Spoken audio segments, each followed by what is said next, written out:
ভূমি অধিগ্রহণ জটিলতা আর ঠিকাদারের খামখেয়ালিপনায় থমকে গেছে জামালপুর সদরের পুরনো ব্রহ্মপুত্র নদের উপর নির্মাণাধীন নান্দিনা লক্ষ্মীরচর সেতুর কাজ।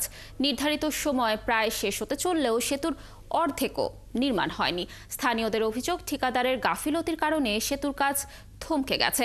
তবে এলজিইডি জানায়, দ্রুত কাজ শেষ করতে ঠিকাদারি প্রতিষ্ঠানকে চিঠি দেওয়া হয়েছে। আনসারি সুমনের তথ্য ছবিতে প্রতিবেদন।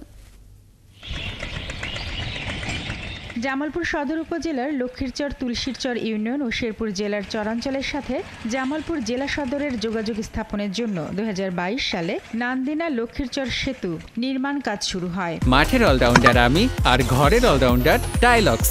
টাইলক্স টয়লেট ক্লিনার, ক্লিন মানেই টাইলক্স। এটি শেষ হবার কথা 2025 সালের অক্টোবরে। কিন্তু স্থানীয়রা জানান, ভূমি অধিগ্রহণ জটিলতা আর ঠিকাদারের খামখেয়ালিপনায় থমকে গেছে এই সেতুর কাজ।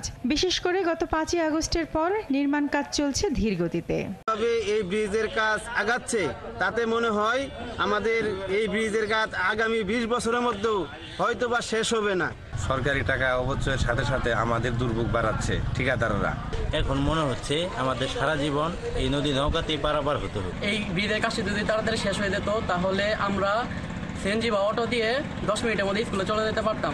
সরকার মহোদয়ের কাছে জানাচ্ছি যে রাস্তাটা যেমন সুন্দরভাবে হয়ে যায়, তাহলে আমরা গাড়ি ঠিকভাবে চালাতে পারবো। চরাঞ্চলের মানুষ জানান, দ্রুত সময়ের মধ্যে কাজ শেষ করা না হলে আন্দোলন শুরু করবেন তারা। আর ভূমি মালিকরা বলছেন, সরকার তাদের জমির মূল্য না দেয়ায় স্থাপনা সরাতে পারছেন না। এটা নিয়ে ছেলে খেলা হচ্ছে। দ্রুত যদি এই ব্রিজের কাজ শেষ না করে আমরা কঠিন আন্দোলন করতে বাধ্য হব। অধিগ্রহণের জমির টাকা এখনো আমরা পাইনি। জমির টাকা না পাইলে আমরা দোকানপাট কিভাবে সরাবো? আমাদের টাকাটা দ্রুত দিয়ে দিলে আমরা টাকাটা খালি করে দিন। এদিকে স্থানীয় সরকারি বিভাগ কর্তৃপক্ষ বলছে, ভূমি অধিগ্রহণ জটিলতা কাটাতে কাজ চলছে আর নির্মাণ কাজ শেষ করতে ইতিমধ্যে ঠিকাদারি প্রতিষ্ঠানকে চিঠি দেওয়া হয়েছে। জমি সংক্রান্ত জটিলতার কারণে কাজের গতি কিছুটা ধীরগতি হচ্ছে। ইতিমধ্যে সংশ্লিষ্ট ঠিকাদারকে ব্রিজ নির্মাণের অন্যান্য যে কাজগুলি করা যাবে সেগুলো যাতে ত্বরান্বিত করা যায়, সেজন্য আমরা প্রয়োজনীয় দিক নির্দেশনা প্রদান করেছি।